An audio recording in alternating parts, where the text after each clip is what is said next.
Hello, Biblionauts.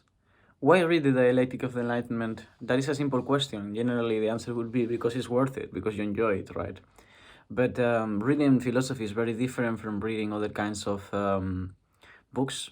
You might read Anna Karenina because it's a great novel, but when it comes to reading philosophy, enjoyment is secondary. You can enjoy from the acquisition of knowledge, but the real goal is to understand, is the understanding of something generally.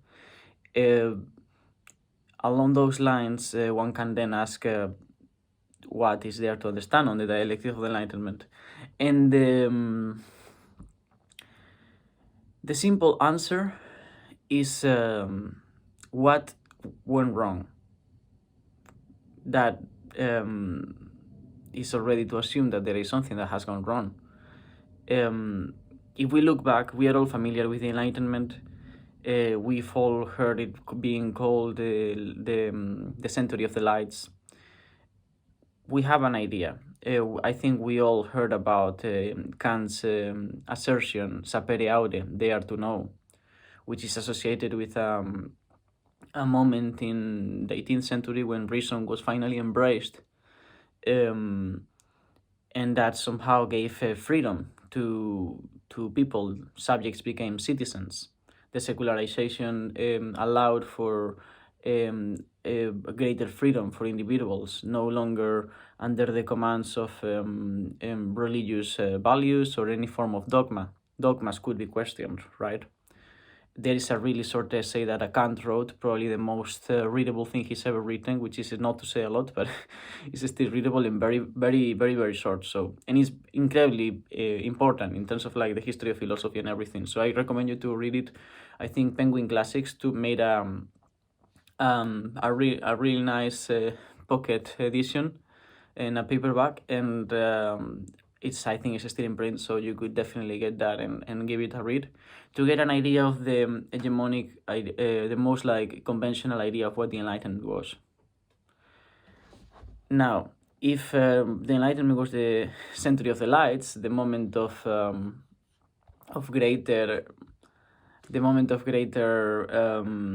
embracement of reason, the moment of progress, basically, when finally we the human spirit was somehow freed from its bounds, right? Kant said this almost as a moral assertion rather than a epistemological one, which is to say, he didn't say there to know because knowledge must be obtained due to its productive value or anything like that. He said it because you are a being that is able to acquire knowledge, and any sort of dogma or wall to that acquisition of knowledge and understanding of the world is immoral. That's the way he kind of like thought about this topic. But did we do that? I mean, the Victorian era might definitely look promising, like a promising prospect of what was or could have happened after the Enlightenment, right? But then things went south, didn't they? Right now, I think that especially within the booktube community, I see very often people kind of like wonder about where are we heading. How is it possible that I'm reading people who wrote in the 18th century, who are like way ahead intellectually and in terms of their capacity to think and to develop an argument than we are right now? Somehow values have turned into products, arguments have turned into slogans, even in politics, which used to be sort of like the place where through rhetoric and through intellectual lives were sort of like realized. We only find show business, some sort of like cheap big brother in which most of the members of any political party in pretty much any country are illiterate.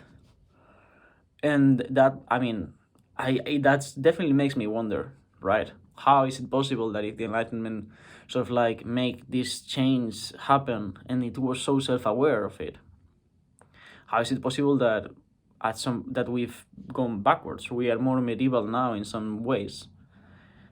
And I say medieval, but what I mean is we are more close-minded, more reactionary, less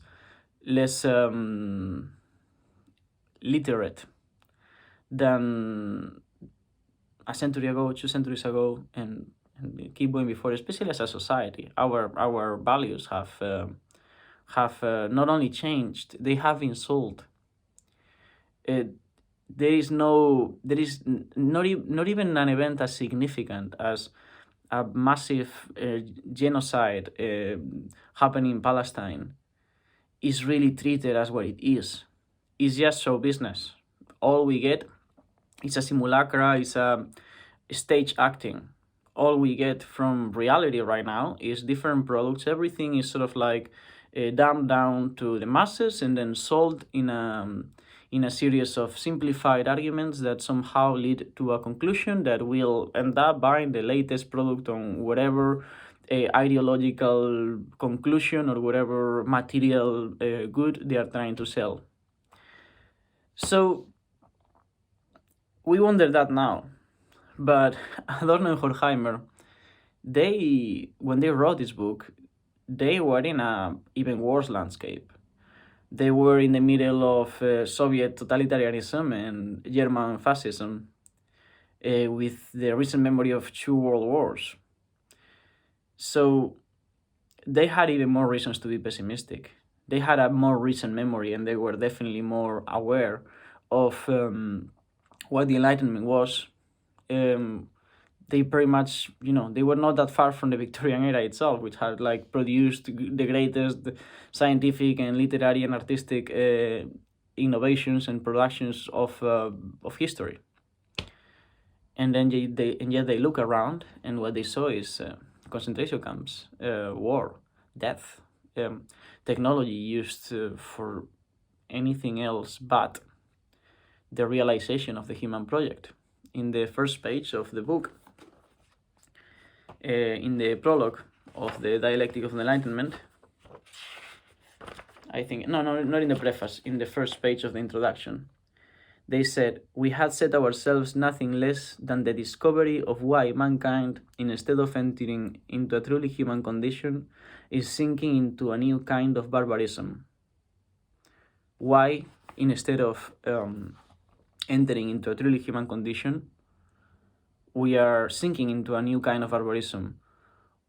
Why regress instead of progress? Why the future looks more and more apocalyptic as time goes on? Why everything seems a product of the industry?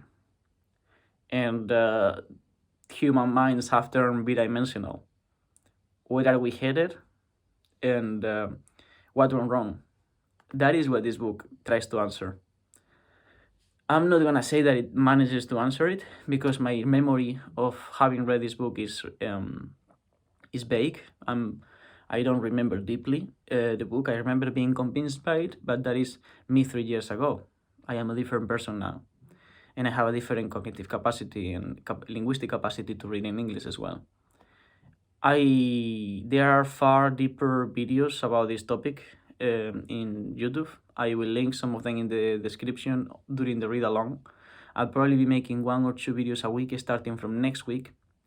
And I also will add a quick read along with only 3 videos on the genealogy of morals of Nietzsche, which also has some connections with this book, as Nietzsche claimed, not in the genealogy of morals, but in the Game Science, the death of God. He announced that. And I think that there is some connections that can be made, but you don't need to read one to read the other. This is more than enough. Because I am a student and because my understanding of this book is limited, I think it will be much easier for you to follow along with me. So it's definitely a good it's definitely a good opportunity to read a book that you would probably not normally read.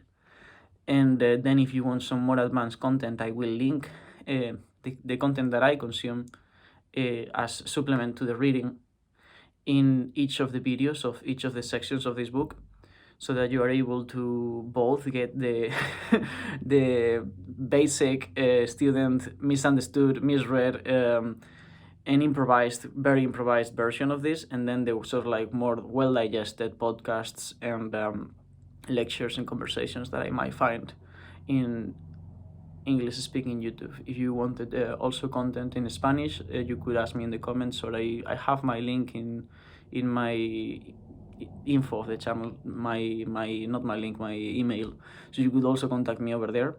But yeah, that's it. I think that is one of the most relevant questions of nowadays. I haven't met or I haven't seen a single booktuber who, in one way or another, is not aware of the fact that somehow we are going backwards rather than forwards, and to a degree that it becomes a parody of what we could have been and what we seem to have been in the past. Of course, I'm not saying that stupidity is exclusive to our era. I'm saying that we are heading and sinking into a new kind of barbarism, as opposed to sort of like slowly emancipating from that dogmatic views and from our incapacity to see the world as it is without the veil of prejudices or, again, slogans in the case of the culture industry, which is how Adorno is going to call our cultural moment, or his cultural moment. That's all. That's all. There you have why read the Dialectic of the Enlightenment. Well, if you ever wondered what happened and where are we headed, this is the book to read. It's not easy, but it's also not so hard. The hard part with philosophy is to push through because it's not literary. Something that philosophers have to learn from novelists is to write better. Most philosophers are bad writers, but the through the epiphanies behind some of the words in this book will definitely make up for that. So if you wanna read this with me, I'll see you next week. I don't know in which day we'll start. I only can promise to make 2 videos a week, and they will not be Thursday, and they will not be Tuesday, because on Thursday I already have Poetry Thursday, and on Tuesday I already have Tag Tuesday.